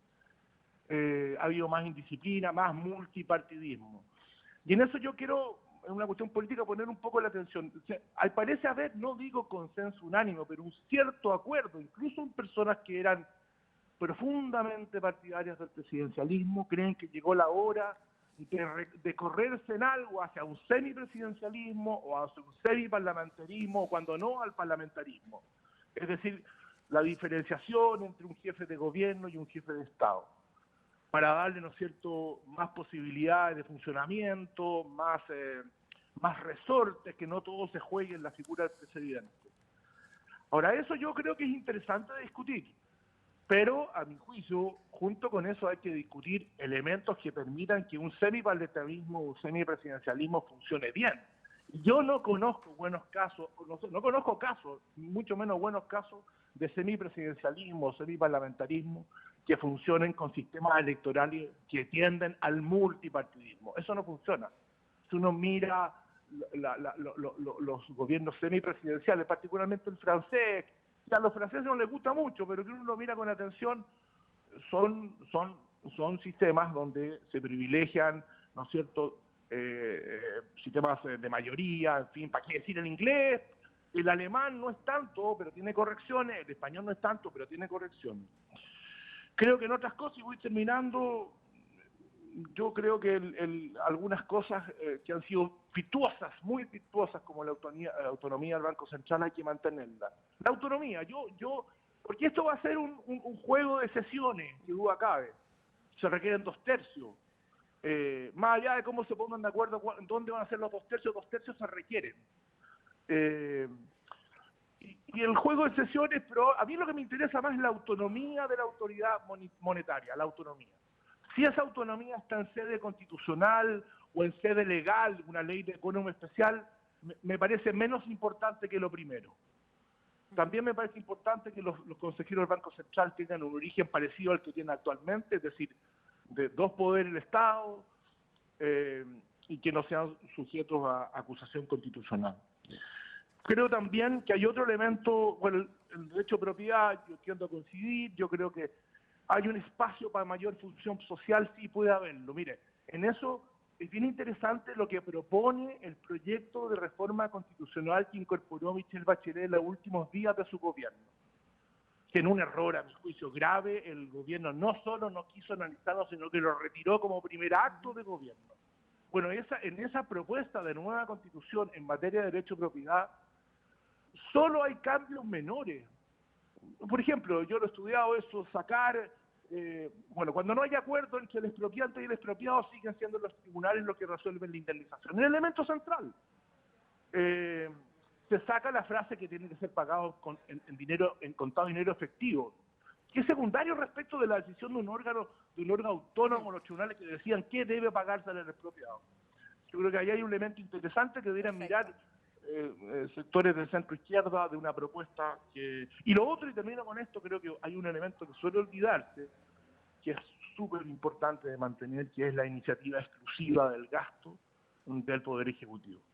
Eso es central. Eso no viene de la Constitución del 80, viene de 1943. Hay que cuidarlo, hay que cuidarlo mucho. Vamos a estar hablando de algunos de esos elementos que mencionaste, Jorge. Les recordamos que estamos en un nuevo encuentro del ciclo de conversaciones Construyendo País, organizado por la Cámara Chilena de la Construcción y Pauta. Estamos aquí en los estudios de Pauta. Soy Paz Montenegro y me acompañan 2 reconocidos abogados, columnistas y exministros, Jorge Burgos y Gerardo Varela. Entremos a picar en las cosas que les he escuchado a los dos y han mencionado. Y a mí me gustaría que partiéramos por el debate sobre el modelo, ¿ya? Sobre el rol del Estado, el principio de subsidiariedad. ¿Debiéramos mantenerlo? ¿Debiéramos cambiar? ¿Hay subsidiariedad por solidaridad, como plantean algunos? ¿O está bien como está, Gerardo? Y solamente se ha interpretado quizás de una manera no tan correcta como plantean algunos. ¿Cómo lo ves tú? A ver, yo creo que esto es una discusión mucho más semántica que real. O sea, cuando tú entras a picar, dime un área de las actividades en Chile, sociales, económicas o políticas, en que el Estado no esté. Cuando tú ves la votación en el último congreso, en el último plebiscito, o sea, en La Pintana, 80% el rechazo, el apruebo. ¿Eso qué es lo que es? Una insatisfacción con el Estado. Si esa gente que la atiende el Estado, la seguridad se la da al Estado, la salud se la da al Estado, la educación se la da a la municipalidad. O sea, yo creo que la gente de La Pintana no tiene un problema con el ISAPRE Vida 3, por ejemplo, no está ahí, digamos. Entonces, aquí la verdad que el Estado está en la provisión de todos los tipos de servicios públicos. Lo que pasa es que lo hace mal, lo hace muy pobremente. O sea, ese es un tema que hay que entrar a picar y picar fuerte. Yo lo he dicho, hoy día prácticamente 1 millón de chilenos trabajan en el Estado. O sea, en la fuerza de trabajo son de 9 millones. O sea, entre 9 mantenemos 1. U 8 mantenemos 1, digamos. Y ese 1 tiene 15 días de vacaciones, 6 días administrativos, 25 días de promedio de licencia médica. O sea, es un funcionario público privilegiado respecto del resto de los chilenos. ¿Y eficiente? Le pagan 12 meses y trabajan 9 meses. Hay de todo, por supuesto, pero es un sistema que no te permite premiar al bueno ni castigar al malo. Entonces funciona en última instancia por la vocación y responsabilidad del propio funcionario, digamos. Entonces, ese sistema yo creo que ha colapsado. Tenemos un Estado que hoy día tiene un presupuesto de 64.000 millones de dólares. La gente no entiende esto, pero es más de lo que produce Uruguay al año. El PIB uruguayo es menos que eso. El presupuesto que yo manejaba en el Ministerio de Educación eran 18.400 millones de dólares. Esos son 2/3 del PIB de Paraguay, de lo que Paraguay produce en un año. Eso es mucha plata. Y la pregunta, ¿por qué la gente no siente ese beneficio?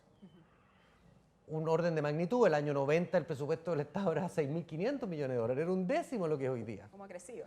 Claro, ¿cómo ha crecido el Estado? Entonces a mí me dicen que el Estado subsidiario pasa a solidario. Yo digo, si es que tenemos un Estado subsidiario que es lo menos solidario que hay porque trabaja muy mal. Hay áreas que se han modernizado. Lo que ha ocurrido es que aquí había un sector privado en Chile que ha sido muy pujante, se ha modernizado tremendamente y el Estado se nos quedó atrás. Tiene, por supuesto, áreas de excepción que funcionan, digamos, pero en general está muy atrasado y ahí hay que entrar a picar y meterle mano, porque no puede ser que con ese gasto sea tan ineficaz. Entonces a mí me da lo mismo si es solidario, subsidiario. Da lo mismo el nombre. Póngale el nombre que quiera, pero que funcione para la gente, que atienda a sus ciudadanos. Y en ese sentido, Jorge, ¿debiese quedar instalado en la nueva Constitución el nuevo nombre? ¿Debiera cambiársele el nombre para que funcione mejor? ¿O como dice Gerardo, No está hoy día el nombre, digamos. no cambia nada al fondo, pero debiese estar ahí que Chile es un estado de bienestar, un estado solidario, que es un modelo más parecido al de Alemania, por ejemplo? Oye, no, a mí lo que me interesa es que la Constitución, yo por eso me jugaría y elegiría convencionales que estén en esa línea, deba ser militantemente democrática y no tomar partido con uno de los varios modelos económicos compatibles con ella. A mí me interesa que una Constitución permita que gobierne liberales, socialistas, socialdemócratas con sus programas de gobierno, que no sea una camisa de fuerza ni un traje a la medida. Eso es lo que tiene que ser. La Constitución del 80 en su versión original tenía mucho de vencedores sobre vencidos. Era hostil para mucha gente. Hay que evitar eso. Hay que volver a la tradición constitucional chilena en el sentido que es una regla fundamentalmente de control de poder, pero que permite a quien sea elegido democráticamente implementar un programa de gobierno. Podría en el futuro, bueno, aparentemente la elección próxima va a ser sobre la base de candidatos socialdemócratas. Bueno, los candidatos socialdemócratas van a tener una tendencia a un Estado más protector, más allá de las modernizaciones que hay que hacer, que duda cabe, un Estado más protector, que extienda más su brazo respecto a las personas que tienen graves dificultades, y que lo haga bien, como dice Gerardo, obviamente, que no se trata solo de poderes, sino que de eficiencia también. Bueno, pero lo central es que quienes sean elegidos puedan implementar sus programas, y la Constitución no sea un impedimento, ni a través de sus normas y sus poderes fácticos. Eso es lo central. Yo a eso me limitaría. No creo que haya que ponerle apellido. Ya ser grande el listado de derechos. Y al final son tan grandes que terminan banalizando todo. O sea, a la hora de elegir derechos retóricos, la Constitución de Venezuela y Ecuador son unas maravillas. Pero pregúntale a los venezolanos si tienen buena salud. Perfecto. Hay un tema, y porque soy ambiciosa en este sentido, me gustaría pasar por varios, ¿no? En los que coinciden ambos y es en el de mantener la autonomía del Banco Central, ya sea tal cual está establecido con carácter constitucional o por último con una ley que así lo diga, como es en muchos países del mundo en los cuales nos gusta compararnos o que seguimos. Hablo de Estados Unidos, el Reino Unido, Nueva Zelanda, ellos no lo tienen como reconocido constitucionalmente. ¿Qué otros elementos tendríamos que poner atención con respecto a esa autonomía del Banco Central, Gerardo? A ver, es autonomía, pero para que haga algo, digamos. Y ese algo, lo que yo creo que no debemos hacer es endilgarle facultades que naturalmente pertenecen a la política y al Ministerio de Hacienda. Cuando se dice que el Banco Central tiene que dedicarse a promover el empleo, mala idea. Yo creo que el Banco Central, yo creo que tiene una definición correcta. Yo no le agregaría ni le sacaría nada. Me parece que está bien la conformación, me parece que está bien que se preocupe de la política monetaria, digamos, en el sentido de control de inflación, pero no echo de menos del Banco Central algo que me parezca crucial para el mantenimiento del sistema democrático. Yo creo que el problema no está en el Banco Central, digamos. Entonces, al contrario, a mí me parece que el Banco Central es una seguridad de sacarle a la política la posibilidad de expropiarle a los ciudadanos a través de inflación, que es tan importante. Porque si no te pasa lo que Argentina. O sea, Argentina tiene todo gratis, pero de mentira, porque todos los ciudadanos lo pagan con inflación. Sí, tú no puedes dar todo gratis, porque la verdad es que todo tiene un límite, digamos. O lo pagan no pagando la deuda externa, digamos. En fin, tienen distintos métodos. Yo creo que eso nosotros tenemos un track record de país serio. Esa seriedad nos trae beneficios a todos, porque fomenta la inversión extranjera, la inversión de largo plazo. Chile es un país de inversiones de muy largo plazo, porque somos un país minero, no somos un país agrícola.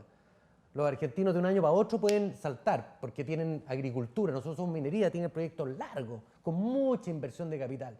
Entonces, eso hace que requiramos reglas mucho más claras y de largo plazo y estables. Yo creo que eso se logra con el Banco Central. ¿Lo dejarías tal cual, Jorge? ¿Tal cual está, sin agregarle y sin sacarle nada? Lo que pasa es que en mi primera intervención yo valoré, yo creo que el Banco Central como un ente autónomo que en términos generales controla la política monetaria y en consecuencia no depende de la autoridad política y tampoco de la autoridad política fiscal, no depende del ministro de Hacienda.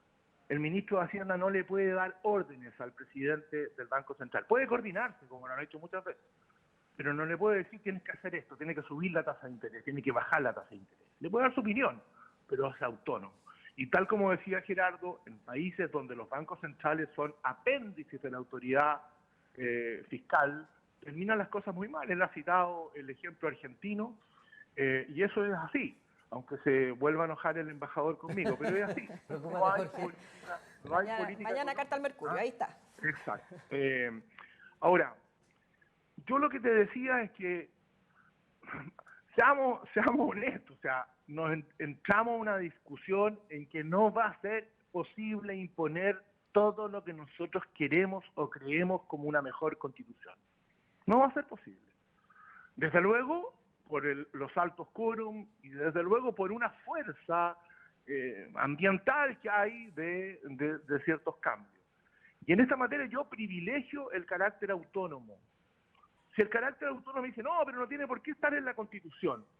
No tiene por qué, hay muchas partes que no está, el ejemplo que dices tú. Bueno, que no esté en la Constitución, que esté en la ley orgánica, pero que sea una ley, no sé cómo se va a terminar llamando la ley, de un quórum especial, no de un quórum cualquiera. Para mí sería lo ideal que quedara como está, pero eso no va a ser posible. Yo creo que tenemos que abrirnos a cosas que van a ser posibles, no a cosas que no van a ser posibles. Bueno, hablemos de otras cosas para ver si son posibles o no posibles, y también lo mencionaban ustedes en sus palabras al inicio, que tiene que ver con esta iniciativa exclusiva del Ejecutivo en materia de impuestos y de gasto público. ¿Ven ahí una posibilidad de cambio? Hay quienes han planteado incluso que el Congreso pudiese tener esa facultad. ¿Cómo lo ves tú, Gerardo? A ver, antes que nada, para redondear el tema del Banco Central, yo creo que a la gente hay que escucharla, pero también decirle la verdad y explicarle y enseñarle. El Banco Central no es un límite a la democracia, el Banco Central es una protección de las personas. Ese Banco Central autónomo está al servicio de las personas porque protege la estabilidad de la moneda. No hay nada más relevante para una persona que la estabilidad de su sueldo. Que cuando se lo pagan no tenga que salir rápido, digamos, a gastárselo porque la inflación se lo come. O a cambiarlo por dólares blue. Eso es crucial, claro, por dólar blue como en Argentina. Entonces, el Banco Central protege a la gente, y eso es autónomo, digamos, y eso es importante. Ahora, si efectivamente no se logra convencer a a 2/3 de la convención de mantenerlo en la Constitución, bueno, tendrá que ser lo segundo mejor, digamos, que será una ley orgánica, no tengo idea. Está bien. Ahora, respecto a iniciativa exclusiva del presidente, la verdad que esto es fruto de nuestra tradición política en que tradicionalmente el Congreso era más irresponsable que el presidente y por eso que al presidente se le dio el manejo del presupuesto de la Nación, la iniciativa exclusiva en materia de gasto y una corrección que no hay que olvidar, que es que todo impuesto va a fondos generales de la Nación. Claro. Y no con destinos fines específicos. ¿Y por qué? Porque antes era una transaca en el Parlamento. Yo que era diputado por Ovalle, ya que estamos en el norte con Jorge, yo que era diputado por Ovalle conseguía que me construyeran el tranque La Paloma con un impuesto específico a cambio que a ti, que eras de Parral, te consiguieran otra cosa allá y entonces íbamos en una transaca. Eso genera que las finanzas públicas sean inmanejables. Entonces, esto no es fruto de un capricho, de un presidencialismo extremo. Esto es fruto de que uno debe aprender de su historia y su error. Y por eso que desde el año 25 que ya se dio iniciativa exclusiva al presidente en materia de gasto y de impuestos. Y en la Constitución del 80 se agregó que los impuestos tienen que ir a fondos generales de la Nación y no con destinación específica. Que yo creo que ese es un tema que eventualmente hay que evaluar. Porque efectivamente hoy día los grandes proyectos de inversión de impacto local hay que considerar que puedan tener algún correlato tributario en la localidad que más afecta, lógico. Entonces, ese es un tema que es un anhelo importante. Es un anhelo importante de las localidades que les llaman zonas de sacrificio, otros son los afectados, otros son los beneficiados, porque esos son proyectos muy buenos, como los tranques de regadío en el norte, que con Jorge apreciamos mucho, digamos, favorecen mucho, pero tiene que haber algo de eso, yo creo, en la discusión. ¿Cómo lo ves tú, Jorge? ¿Esta discusión que se lleve adelante en la Convención Constitucional podría abrir el espacio a que esta iniciativa la tengan otros, más allá del presidente? Yo creo, fíjate que eso sería un retroceso. Yo creo que hay que cuidar la iniciativa exclusiva del Ejecutivo en materia de gastos. Creo que eso es una cuestión que le ha hecho bien al país. Las épocas en donde esa iniciativa se compartía fueron épocas inflacionarias, de gastos sin el correlato, ¿no es cierto?, de los recursos. Yo creo que eso es un tema bien central, y creo que hay que cuidarlo. Como recordaba, no es una cosa que ya haya varias decenas de años se ha perfeccionado y creo que hay que mantenerlo. Ahora, hay que hacerse cargo de lo que está pasando en Chile, porque lo estamos viendo hoy día. O sea, se buscó un atajo para eso.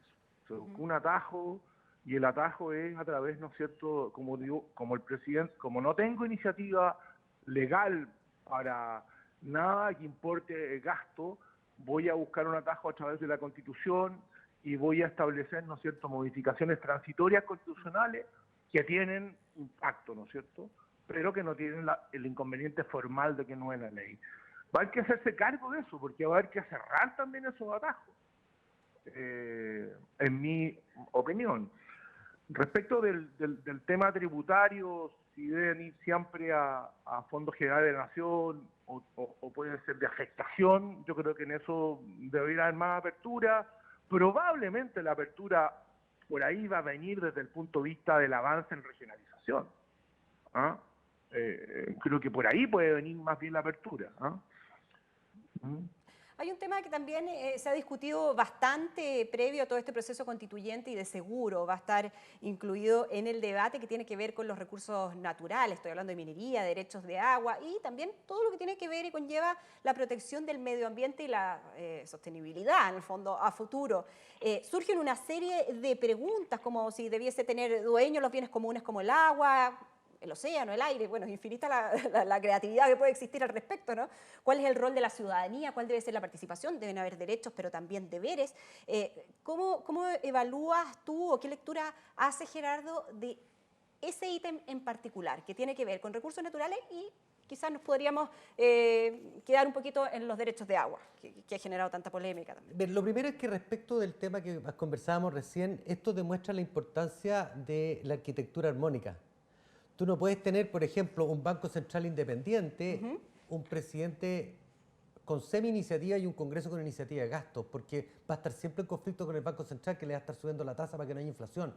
¿Te fijas, no? Por eso que esto... Tiene que jugar armónicamente. Claro, esto es armónico. En los derechos sobre los recursos naturales que tú hablas, la verdad que aquí hay mucha ignorancia, sobre todo en el tema del agua.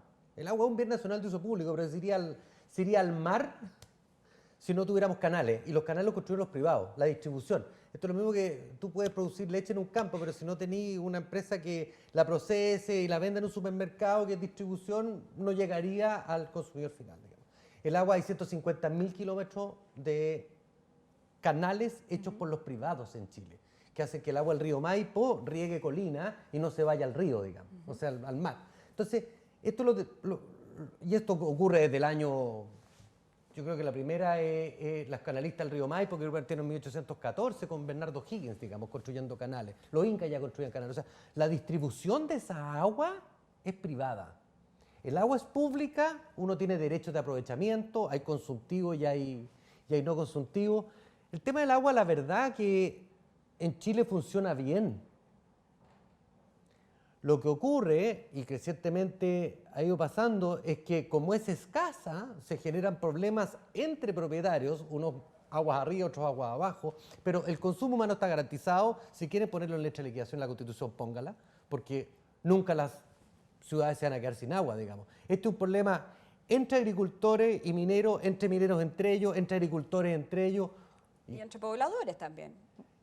Claro, pero quienes plantean de que no tienen uso de agua incluso para aquellas cosas más sencillas o que uno esperaría abrir un grifo y que ahí saliera agua. Pero el consumo humano está garantizado y les está llegando en camiones de aljibe. Lo que pasa es que estamos en una sequía dramática. Y mientras no se solucione esto, no se han construido plantas desalinizadoras.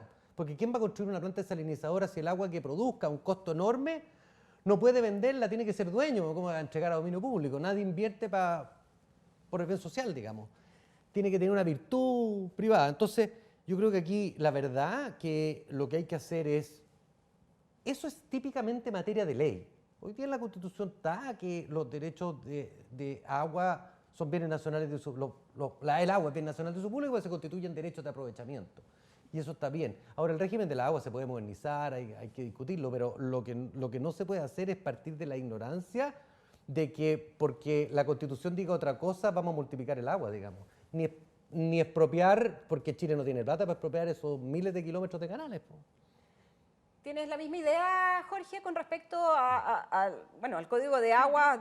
Considera este recurso como un bien nacional de uso público, pero hay quienes plantean que hay aquí un choque de derechos y es por eso que el derecho a la propiedad estaría por sobre, porque tiene rango constitucional, por sobre esto que vemos en el Código de Agua. Sí, yo tiendo a coincidir. Yo creo que hay una oportunidad de modernizar conceptos, de ponerlos más al día en materia de este tipo de recursos naturales, de cuidarlos más, de garantizar, ¿no es cierto?, su uso para todo, en fin, la función social, la mayor responsabilidad. Hay un espacio para eso. Yo no soy experto en el tema, pero creo que hay un espacio de avance. Ahora, lo que hay que ser bien claro es que tú puedes hacer algunos cambios en el régimen de concesión, a lo mejor con unas mayores limitaciones, en fin, plazos más acotados. Yo creo que hay un espacio grande en eso. Lo que no puede hacer es pretender a partir, ¿no es cierto?, de estas modificaciones, tomar decisiones expropiatorias de cuestiones que están concedidas con otras reglas. Eso se podría hacer solo con indemnizaciones y, como dice Gerardo, no tenemos plata para eso. O sería una plata muy mal gastada, habiendo tantas otras necesidades.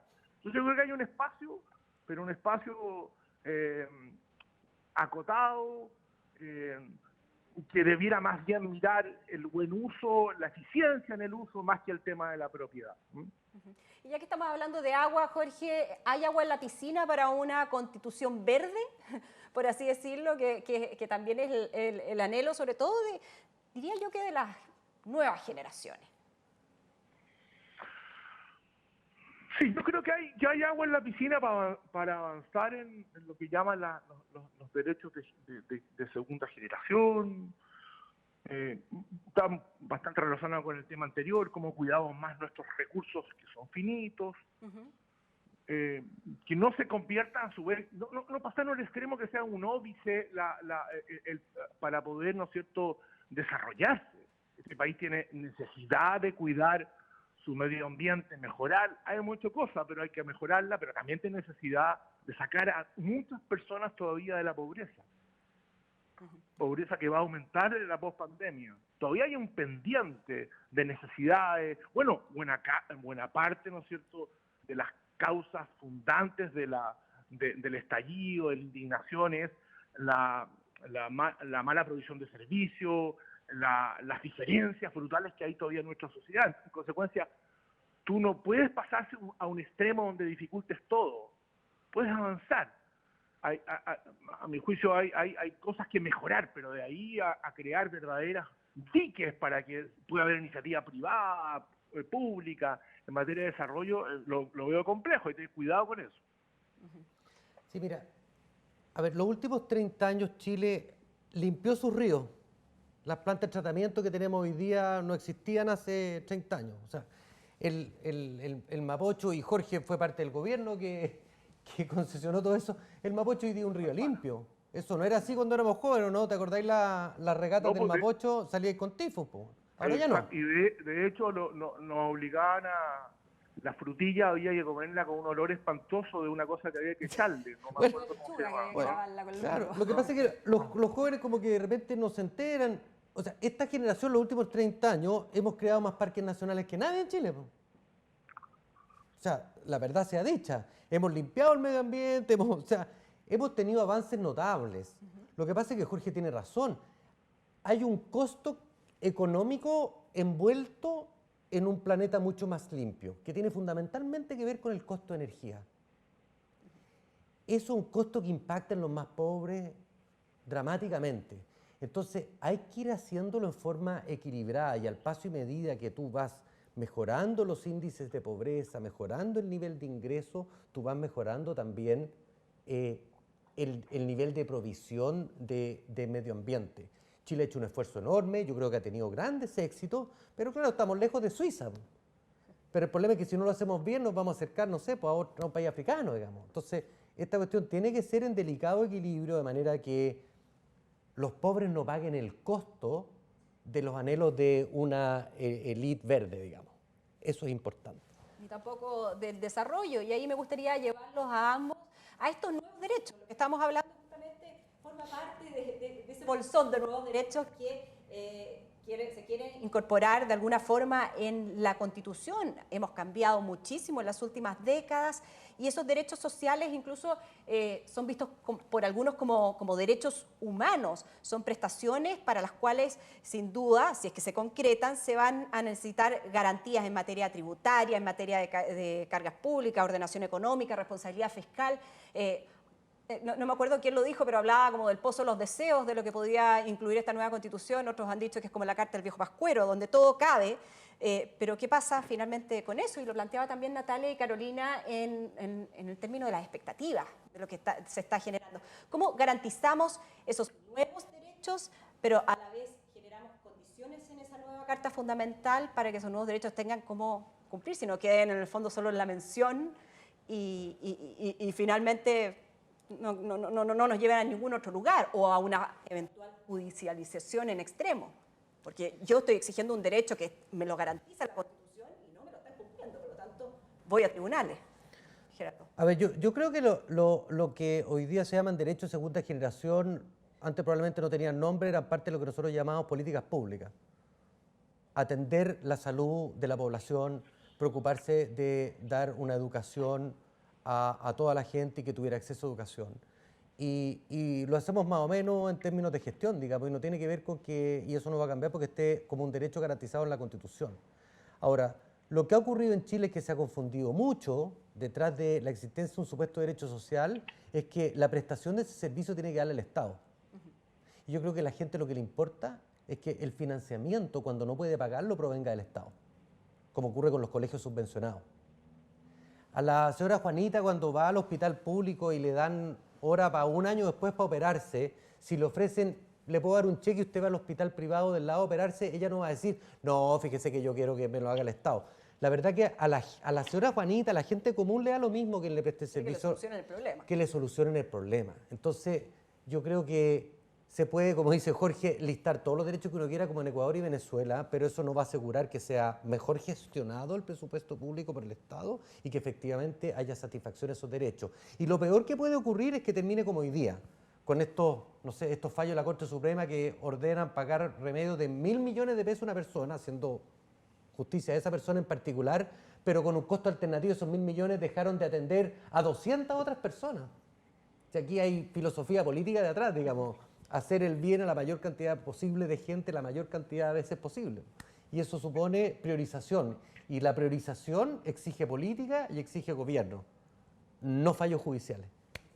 Claro, recursos escasos, no se pueden perseguir entonces todo esto de forma ilimitada, Jorge. Sí, pues. Sí, aquí el gran tema es cómo hacer reales los derechos que una Constitución otorga. Normalmente los debates políticos es bastante frecuente distinguir entre derechos formales, que son esencialmente aquellos que se agotan en meras declaraciones y que no tienen una eficacia práctica, en definitiva, y derechos reales, que sí los tienen. Nosotros debemos avanzar probablemente dentro de nuestras capacidades en los derechos reales, eso es lo fundamentalmente. ¿Qué realmente le podemos otorgar a la gente, a las personas, a quienes vivimos en el país? ¿Qué podemos avanzar si que vamos a categorizar como una garantía constitucional el derecho a la vivienda? Cuando digamos una vivienda digna, ¿en qué condiciones, qué va a tener que tener la ley para eso y cuál es el compromiso? Eso es lo que hay que profundizar. Si simplemente, como decíamos y ratificaba Gerardo, si hacemos largos listados retóricos, terminan banalizando. Me gustaría darles a cada uno la oportunidad de cerrar en base a lo que hemos conversado, también si se nos quedó algo en el tintero de estos nuevos constitucionales tras el plebiscito, lo que debe trabajarse en este proceso constituyente en el marco de lo que hemos estado hablando. Gerardo, partamos contigo. A ver, lo primero que quiero rescatar algo del panel anterior en el sentido de que esto va a funcionar en una adecuada combinación y balance de partidos políticos, que son aquellos que son permanentes en la cosa pública y que tienen que, de alguna manera, canalizar las inquietudes políticas de la gente, con gente independiente y que trabaje en organizaciones de la sociedad civil. Hoy día escuchaba en la mañana a Benito Baranda que decía que pensaba presentarse. Yo creo que esa puede ser una virtuosa combinación de gente que se siente a repensar este mapa constitucional hacia adelante y que en la medida que esa sea la combinación elegida, va a asegurar una estabilidad económica durante el proceso, que es lo que a mí me preocupa. Vamos a salir muy dañados económicamente esta pandemia. Vamos a haber decrecido este año algo así como un 6%. Necesitamos que se recupere la economía, que se recupere rápido. Y para eso hay que dar señales potentes. Yo creo que la sociedad civil tiene otras maneras de participar que no necesariamente es con un constituyente. O sea, yo creo que desde la CUT, la SOFOF, a los colegios profesionales siempre pueden aportar ideas, pueden conducirlas a través de las personas, pueden ser escuchadas en la Comisión Constituyente. Indudablemente la Confederación de la Producción y el Comercio tiene mucho que decir en materia de desarrollo económico, la CUT en materia de cuestiones laborales, los colegios profesionales, las universidades. Yo creo que la organización intermedia y la sociedad civil tienen que participar en este proceso, no necesariamente a través del proceso eleccionario. Siendo parte de los 155, no necesariamente. Exactamente. Ahora, yo creo que ahí va a ser adecuado, sin embargo, que los partidos políticos sean generosos y teniendo afinidad con ciertos personajes les permitan acceder a esas listas de manera de ser elegidos. Yo creo que la gente está esperando una buena combinación de gente con experiencia política, con vocación política, pero también gente que venga de la sociedad civil y de la ciudadanía. Y eso puede dar mucha ¿Estaría dispuesto estabilidad. a ir como constituyente? Yo no. No. Jorge, ¿y tú?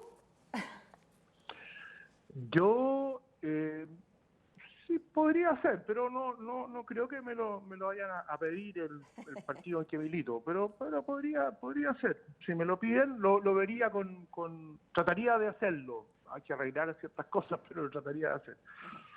Oye, pero como los 2 minutos no son para cosas personales, sino para decir algo más general. Mira,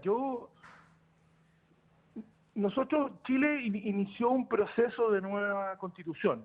Hay algunos que sosteníamos que hubiera sido mejor hacerlo antes. Yo con mi amigo Genaro y Walker, Ignacio, escribimos en el 2016 un librito que se llama Una nueva constitución para Chile. Pero las cosas no siempre resultan como uno quiere, y resultó este proceso como tantos procesos constitucionales en Chile y en el mundo han resultado, después de momentos muy difíciles. Si uno revisa la historia de las constituciones fundamentales de nuestro país, probablemente no de todas, pero las fundamentales tienen que ver el surgimiento de los procesos como momentos de mucha crisis, de mucha dificultad. Este no es distinto. El 15 de noviembre estábamos más bien preocupados, asustados, temerosos del destino de la institucionalidad de nuestro país. Y esta fue una salida rápida, pero inteligente en muchos aspectos, que se la debemos a un grupo de personas tan denostados, a veces autoflagelantes, que son los políticos. Yo creo que ahí fueron intuitivos y transversalmente. Se quedaron fuera los que más bien soñaban con una crisis institucional. Pero la mayoría le dieron el puntapié a este proceso.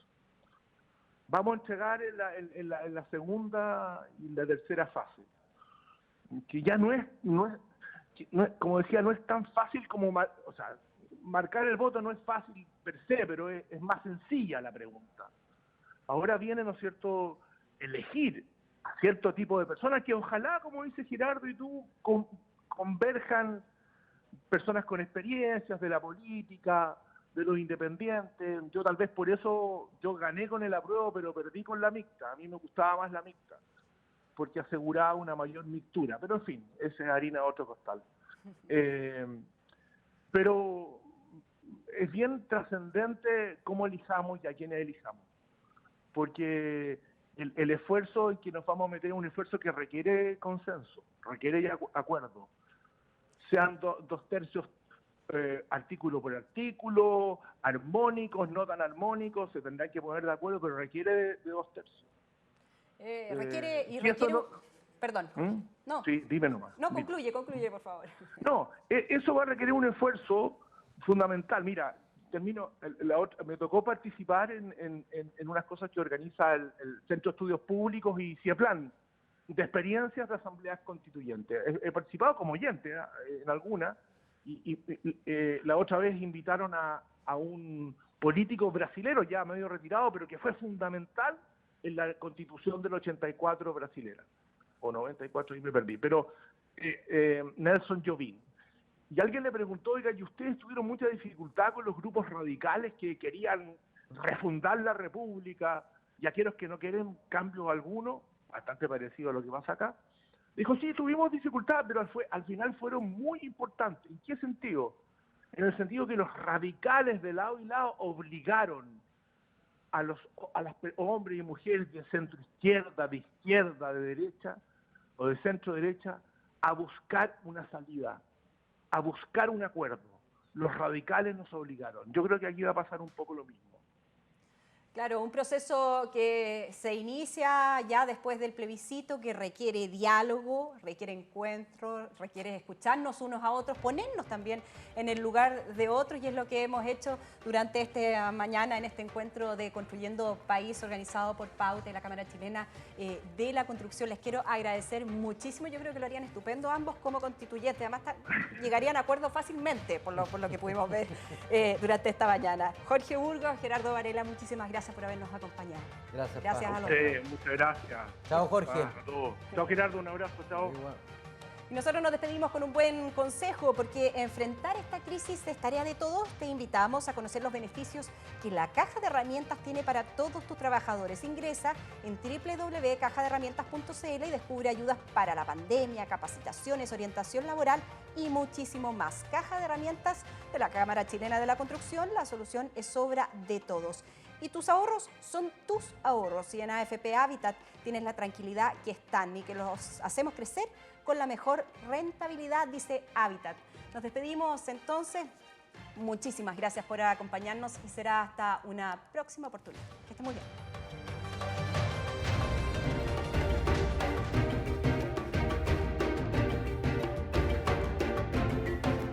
Esto fue una nueva edición del ciclo Construyendo País.